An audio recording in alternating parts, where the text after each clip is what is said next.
నమస్కారం. సుప్రభాత ఘంటారావానికి స్వాగతం. ముందుగా ప్రధానాంశాలు.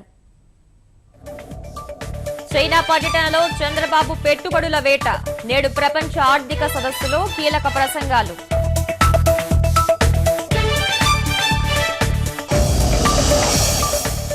విజయవాడలో ప్రభుత్వ శాఖల కోలాహలం.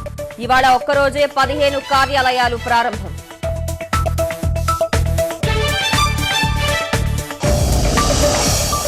మైనార్టీ బాల బాలికల కోసం 120 గురుకులాలు. 12% కోటాకు కట్టుబడి ఉన్నట్లు కేసీఆర్ ఉద్ఘాటన.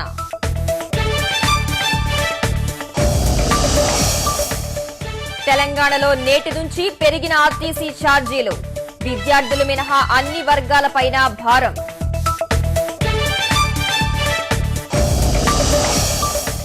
మైసూరు రాజు యదువీర్ పరిణయం నేడు. ఉదయం 9 నుంచి 9:30 మధ్య ముహూర్తం.